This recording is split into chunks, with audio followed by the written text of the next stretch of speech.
लोकसभा चुनाव की तारीखों के ऐलान के पहले रिपब्लिकन पार्टी ऑफ इंडिया एक बड़ी रैली आज आयोजित करने जा रही है। हमारे साथ केंद्रीय राज्य मंत्री रामदास अठावले जी मौजूद हैं।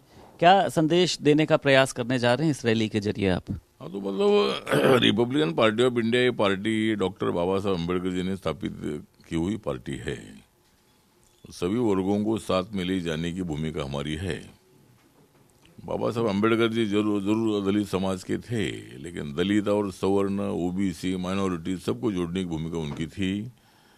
तो रिपब्लिकन पार्टी का भी मिशन है कि विजन है कि भाई सभी वर्गों को साथ में लेने का है।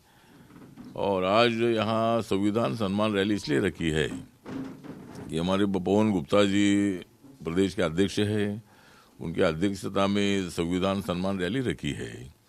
संविधान का सम्मान हर आदमी ने करना चाहिए, हर लोगों ने करना चाहिए।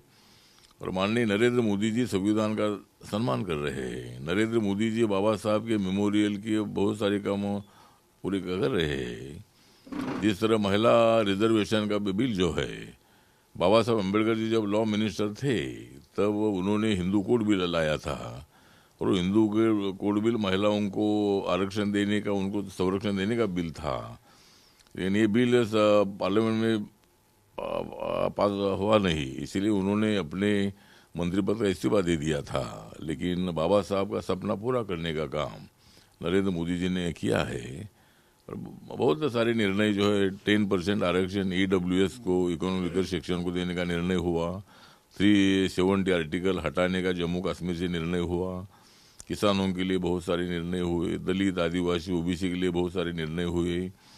और माननीय नरेंद्र मोदी जी ने 5 साल आदरणीय रामनाथ कोविंद जी को, जो दलित समाज से है, उनको राष्ट्रपति बनाया। अभी दूसरे बार मतलब आदरणीय द्रौपदी मुर्मू जी, जो अभी आदिवासी समाज की महामहिम है, उनको भी मतलब राष्ट्रपति बनाया है। हमारे छत्तीसगढ़ के मुख्यमंत्री आदिवासी समाज का पहली बार बनाया है। मध्य प्रदेश का मुख्यमंत्री ओबीसी बनाया है। राजस्थान का मुख्यमंत्री ब्राह्मण समाज का बनाया है। तो सभी वर्गों को साथ में लेकर जाने की उनकी भूमिका है। लेकिन इंडिया आघाड़ी वाले, समाजवादी पार्टी, कांग्रेस पार्टी हमेशा अटैक करती है कि भाई ये संविधान बदलेंगे। तो ये संविधान कौन कैसा बदल सकता है? संविधान बदलने की हिम्मत किसमें भी नहीं है। क्या लगता है आपको कि जो लोकसभा का चुनाव है वो किधर जा रहा है? सपा की हालत भी आप देख रहे हैं, कांग्रेस की भी आप देख रहे हैं। लोकसभा का चुनाव किधर जा रहा है ना, वो इधर आ रहा है। मतलब जो हमारी एनडीए है, नेशनल डेमोक्रेटिक अलायंस जो है, इनको 400 से ज़्यादा सीटें मिलेगी और बीजेपी को 370 से ज़्यादा सीटें मिलने वाली है। उत्तर प्रदेश में अभी सपा कांग्रेस का गठबंधन हो चुका है, लेकिन कांग्रेस की ताकत यहाँ ना के बराबर है। समाजवादी पार्टी भी मतलब इतनी ताकतवर नहीं रही है। और जयंत चौधरी जी ने अखिलेश यादव जी को जो छोड़ दिया है, तो इसीलिए मुझे लगता है कि उत्तर प्रदेश में अभी हमको भरोसा है कि जो 80 की 80 सीटें ये बीजेपी और अलायंस पार्टनर की चुनकर आएगी। और उसके लिए जरूर रिपब्लिकन पार्टी ने एक समल या नगीना की सीट मांगी है, लेकिन अभी उसमें क्या निर्णय होता है देखते हैं। अच्छा, लालू यादव ने पीएम मोदी पर अभद्र टिप्पणी करी और उन्होंने कहा है कि पीएम मोदी हिंदू नहीं है। इसको आप किस तरीके से देखते हैं, बयानबाजी को? मुझे लगता है कि लालू प्रसाद यादव जी आदरणीय नेता है, समाजवादी पार्टी के नेता है। वो उनकी राष्ट्रीय जनता दल के वो राष्ट्रीय अध्यक्ष भी है। और उन्होंने मतलब नरेंद्र मोदी हिंदू नहीं है, इसी तरह की टिप्पणी करना ठीक नहीं है। कि नरेंद्र मोदी जी हिंदू है। नरेंद्र मोदी जी सब धर्म का आदर करते हैं। नरेंद्र मोदी जी ने क्रिसमस अपने घर में मनाया। नरेंद्र मोदी जी ने रविदास जयंती के अवसर पर मतलब अपने वाराणसी में जाकर वहाँ सभी हमारे रविदासी समाज को, चर्मकार समाज को उन्होंने पूरी बधाई दी है।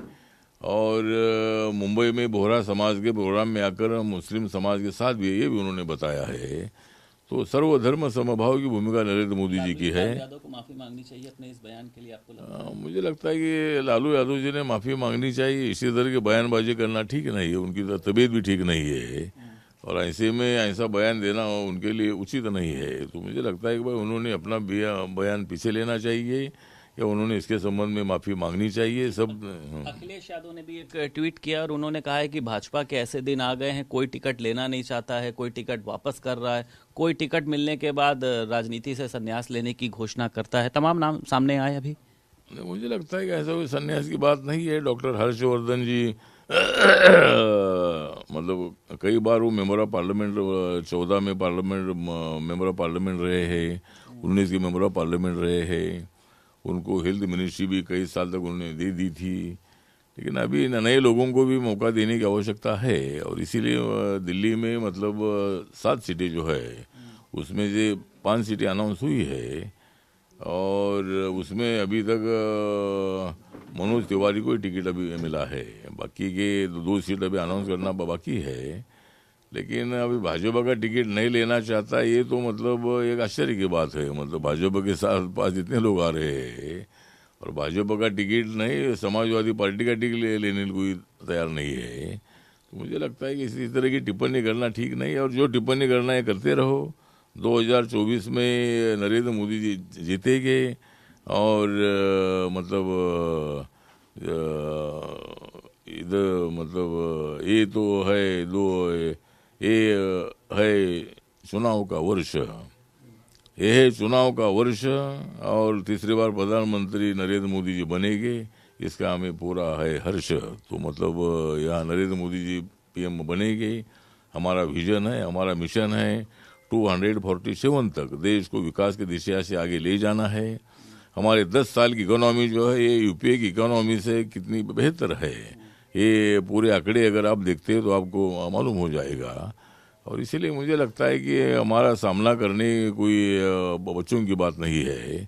तो मुझे लगता है कि हम 400 पार करेंगे, लेकिन कांग्रेस पार्टी को 40 पार करना भी मुश्किल है और समाजवादी पार्टी को 1 पार करना भी बहुत बड़ा मुश्किल है। चलो, हमारे साथ बात करने के लिए मौजूद थे रामदास अठावले। लखनऊ से वीडियो जर्नलिस्ट शुभम के साथ संदीप खेर, भारत समाचार।